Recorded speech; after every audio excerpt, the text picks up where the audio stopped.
everyone, welcome back. Today we're going to be doing a garden tour. This video is going to be filmed over a few different days due to weather and children, but a lot has changed since the end of March, and I hope you enjoy. So because Dave is not filming today, we're going to be doing this a little bit differently. I'm just going to kind of walk through and explain everything. Honestly, the garden is looking really good right now. Minus a few things, but everything's just moving a lot slower than what I had imagined. So we'll kind of touch on that. Could be a variety of things, but I'm guessing it's probably because of the crazy weather that we've been having. Alright, so in this first bed, which is going to be our potato bed, I've got 1, 2, 3, 4, 5 lines of beets. And then these 2 rows are Bok Choy. The beets are doing well. They are putting on substantial growth now. The Bok Choy, I would say it's kind of at its prime. The baby Bok Choy, which is this one, has actually started to bolt, and I'm so upset about it because I tried Bok Choy for the first time this year, and it is so good. It's like one of my favorite things now. So this baby milk Bok Choy bolted. I snapped off the flowers, but I don't know how it's going to taste. I still need to pull one out and try it. But that kind of tells me that I need to be getting the rest of these out of the ground and into the kitchen so that we can eat it.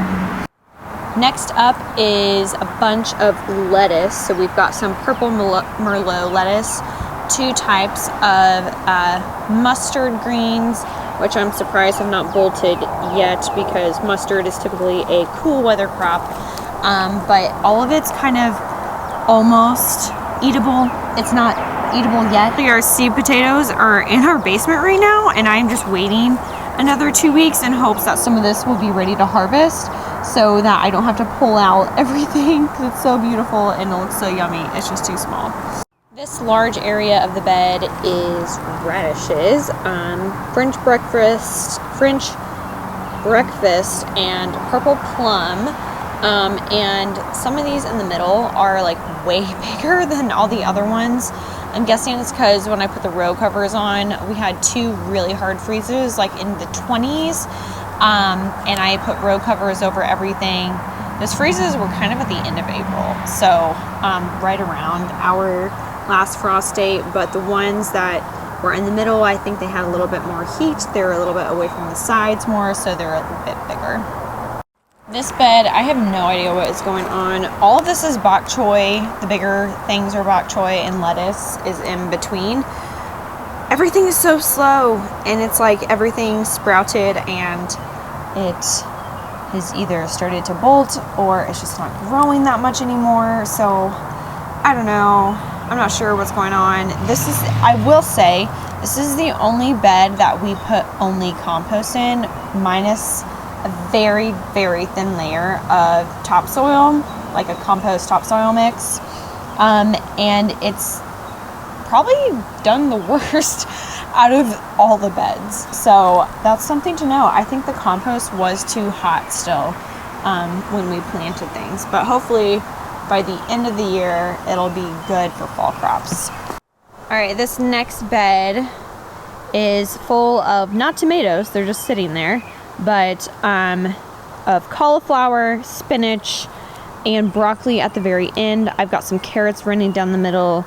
Everything's looking good. The spinach is taking forever as well. I normally have such good success with spinach, but it's taking forever. And I'm just going to assume that my brassicas, my broccoli and cauliflower, are just going to get pulled out because they're already getting ate by worms, and it's about time to put my summer crops in. Next bed is full of onions, and I did jump the gun on planting my tomatoes a little bit, but I just put row covers over the nights that were in the high 30s, and everything did really well. I was kind of surprised. I only saw a slight cold damage on a few of the leaves, but the top leaves are still growing. I actually had to pinch off some flowers because they were trying to already set fruit. but that has been done and they're looking great. My arugula here at the end, same thing, normally jumps up like a weed. It is going so slow. And I think I can finally maybe harvest some of this stuff at the end here during the first succession planting, but I don't know, everything's just going so slow. All right, so over by our rain barrel, which I'm loving, by the way, we've had a lot of rain and it's actually dripped out extra. I have a bunch of herbs, got this really cool pot I'm excited about, that one in the center. In it I've got rosemary, sage, and then some sweet alyssum and marigolds planted kind of around the empty spaces. I'm excited for those flowers to get up and start blooming. I have a little purple basil down there. It got really cold and I tried to put it inside, but it's not happy right now. I have a small mint plant, parsley right here, and then this is going to be a little like flower bed, which I'm happy about. I got some black-eyed Susans, some daisies, I believe, maybe it's white echinacea, I can't remember, and then I just bought a purple clematis that will go up the side. We're going to put a little ladder out here for it to climb up. I think it's just going to be really pretty on the side of our garage here. Speaking of flowers, if you notice, our magnolia tree has been moved.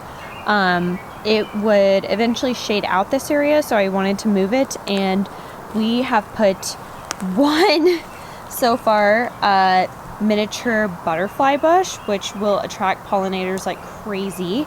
It's a ruby chip butterfly bush. I splurged on this, and I bought it from Bluestone Perennials. I am also ordering 2 more to have a trio here. And yeah, I think it'll look really pretty. The daffodils and tulips have already stopped blooming, so I'm just letting their leaves soak in all the energy that they can. And then once they die back completely, I'll shear them off and we'll put a few little white annuals in here. All right, now for the border beds. So in this bed, if you remember, we have leeks and celery, peppermint stick celery actually, and the celery is doing so good. We have had so much rain recently, and the celery in both areas that we have it planted has popped up like crazy, but especially in this bed. I am very excited about this peppermint celery. The leeks are still kind of like, still moseying along, but we expect these to be in here till like the end of the season. These 2 Brussels sprouts down here are not looking too hot. I'm gonna go do my baby duties.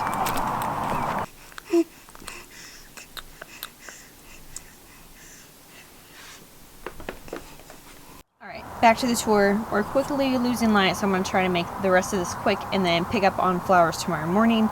But in this long part of the border bed, we have kohlrabi. Peas are looking awesome. Same thing though, they kind of took off and now they've really slowed down even after all this rain, so I'm really hoping that they do well. I love peas, they're my favorite thing in the garden, so I'm crossing my fingers on this one and hoping that they mature in time before it gets too hot. Kohlrabi, not so hot. It's kind of taken off, but I think this is just one that I should probably pre-sow. They're still really tiny. I don't think the cold did them any favors whatsoever, so I might try to pre-sow it next year and transplant it, but I'm definitely not going to direct sow kohlrabi in the spring next year. Oxford carrots are just starting to germinate. They also have felt like it's been really slow. I did not cover this bed though when one of the cold nights hit. Look at this random beet. I think it's going to be the first one to mature and it's not even with its comrades. Alright, the last veggie bed that we have is the Keyhole Bed. So in this side, I've got lettuce, Swiss chard, more celery. Down at the end, I've got my Brussels sprouts, which are just now like starting to get bigger. They kind of same thing. Probably went through a little bit of shock. and I think it's going to be too late for them. I might have to pull them out before they mature. It was an experiment to see if they would even mature in time for the spring, so I probably just won't do these next year. Okay, trip number 3. Over here we have Swiss chard. All the big ones are Brussels sprouts. Like I was saying, I probably won't do Brussels sprouts next year in the spring. I just don't think it has enough time to mature. I will do them in the fall, however. Kale, all super slow. Like, I truly do not know what's going on. I've never had problems growing kale, never, or spinach or lettuce. I really think it's the compost was too hot. Here I've got some just like romaine lettuce mix. This one, gotta see Swiss chard coming up. This is rainbow Swiss chard, which I am really excited about. It's looking really good. It's a heat tolerant plant, so it'll probably be fine. Tall Utah celery is also looking great. No Tom's Thumb lettuce for the second year in a row, and I've tried 2 different types of germination, and I just think those seeds are goners, so I'm gonna throw that packet out. In the U part of this, I've got some Scarlet Nant carrots coming up, and they're looking pretty good as well, just a little slow. My cabbage bed, guys, I did this all wrong. I need to plan on having cabbage in the ground, like in the garden, until midsummer or something like that, because these guys are just not going to mature in time. Even my fast growing, I should have started the fast growing cabbage at the same time as the slower growing cabbage. And I did not, and so everything's still really small. This is going to be the pepper bed. I'm probably going to have to just pull everything. But hey, that was the experiment. I might try to restart the fast growing varieties next year earlier and transplant them out sooner. But honestly, I might not even fuss with cabbage in the spring next year. Our Rocky Top lettuce, though, is looking wonderful. It is finally getting bigger. This is our favorite lettuce variety that we have ever grown. We get it from Baker Creek Seeds, and it's a must-have. Like, you have got to try this lettuce. I gave it away to my friends and family last year, and everyone was like, "Oh my gosh!" My mom actually even bought seeds for it this year because it's so good. And then just kind of around the border, we continue our Scarlet Nant carrots, which I need to thin soon, actually. So yeah.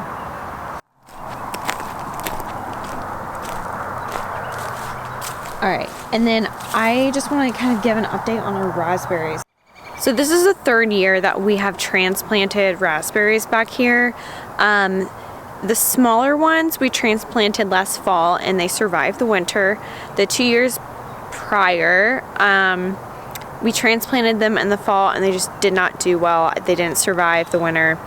But I got some transplants this spring from my mom's house again, and they're doing great. So I think the problem was I probably tried to transplant them too late in the fall the previous years, and they just need to be transplanted in the spring, just as they break dormancy, and they have buds on them. Check them out. So we will hopefully be getting raspberries this year. And it's just loaded with buds, so it's really exciting. Alright, I'm going to show you guys the herb garden, and then we're going to call it a night, and I'll show you guys the flower beds tomorrow morning. Alright, so this is our herb garden. It's right on the side of the house where we have a little side door to come out here. And we've got a bunch of different things in here. Some things are from last year, and some things are brand spanking new. So this is giant Italy parsley. It gets enormous. It'll, like, this whole entire huge pot will just be completely overflowing with it soon. So that's in there. This sage got quite a bit of frost damage, but I think it'll pull through. It's got good leaves on top. Then back here we have another giant Italy parsley, cilantro, which I wish I had more of. I got some more germinating inside. Tarragon, I think that's what it's called, is right here, 2 of them. Lemon balm, smells amazing. Oregano, rosemary from last year. This thyme has started to take over, which is what I wanted. I'm super excited. I hope it keeps growing and kind of trails over the border here. But it looks awesome and really healthy. I have a tiny rosemary right back here, and then 2 rosemaries, which one will be going in the front garden as like an ornamental piece, and the other one I'm not sure what I'm going to do with yet. I might put it in a pot and put it somewhere else because I think rosemary looks and smells amazing. And on the other side of the stairs here, this is a sedum, which will bloom in the fall. I've got some dill, which I will be adding more of, and a patch of chives, which I hope will naturalize here and kind of just have this space. Then this is something that I'm so excited about.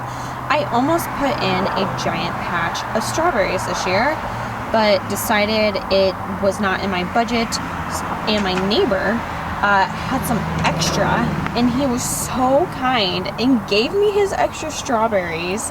I'm so pumped. They're loaded with flowers, and you're supposed to let them have runners, but this is such, you're supposed to not pick the strawberries the first year and let the runners take over so you have more strawberries the next year. This is such a tiny space. I don't know if it will have much room for runners, so we're just going to pick strawberries this year. And I'm so excited. Alright guys, so the sun has almost gone all the way down. I need to get my camera stuff inside, but we'll see you tomorrow morning for the flower tour. Alright, good morning. It is the next day and we're going to continue our garden tour. I'm getting out here later than what I wanted. I'd hoped to get out here before the sun had gone above the tree line behind our house, but children, you know how it is. Okay, so over here, this is the back of our house, and this is actually also Reggie's business area. That's why the grass is like so luscious back here, but anyway. All of the things in this little bed were things that I had in containers last year and I just transplanted, or things that I transplanted late last fall from my mom's garden. She split some hostas. Other than this hardy geranium. So this guy is so small and precious, but it's got the sweetest little flowers. I can't remember what kind of hardy geranium this is, but this will bloom all season and it'll kind of fill up this area. And then I have several different types of variegated hostas. I hope it's not too bright. This one kind of has like a chartreuse variegation, and then the other 2 are more of a white variegation. This one I got from a bare root store at Walmart. And I think I'm actually going to move it because it's a little too close to the other guy. And I'm probably just going to move it over here a little bit more. I have a small fern coming up again, which was also a bare root from Walmart. And actually, these bare roots, they weren't just bare roots. They were like clearance bare root that I got 2 years ago. So I was supposed to plant them 2 years ago, but I just planted them last year. And they still came up. This guy, let's see, it's really bright. This guy is going to be huge. So I think it's an elephant hosta, something like that. But it's got a bluish tones, maybe blue lake. I don't know. But it'll kind of fill up this whole space. My beautiful heuchera.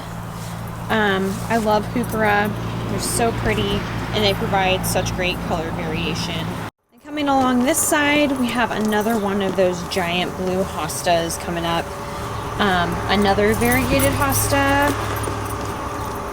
And another hardy geranium. And then just one other thing in the vegetable garden that I forgot to mention, my flower boxes here still have the snapdragons, sweet alyssum, and then I planted some purple prince zinnias and some marigolds throughout each of the beds. All right, so it's a little bit later and it's actually starting to rain, so I'm just gonna kind of go over the remaining flowers in our garden and I'll shoot some video later. So on the side kind of by our porch, I just popped in some Impatiens. They are so easy and they are kind of a ground cover for us.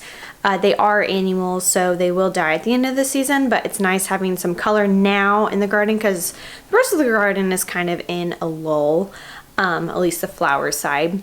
And then we have some darker red heuchera. I bought some Minuteman hostas from Bluestone Perennials, as well as a Blue Lake hosta, which will get really big. I got some lamb's ear from my mom's garden, and I'm actually planning on doing a large swoop with it, kind of behind the boxwoods that we have out there right now.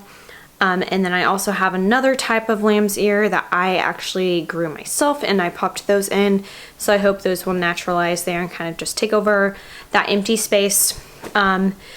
The garden by the porch is going to get some more changes soon. We'll probably do a video on it. We're completely redoing the front garden beds of our house. We're hoping to put in a walkway, but we shall see if that happens or not. But yeah, and other than that, the rest of the garden is kind of just waiting to bloom. So everything's growing, it's looking great, just nothing's blooming right now, so it's kind of boring. Oh, I did forget though, we do have some irises that are starting to bloom. Those are kind of up next, and they're looking really great right now too. All right, thank you guys for joining us today. I hope you enjoyed the tour, and we will see you at the end of May for our next one. Bye.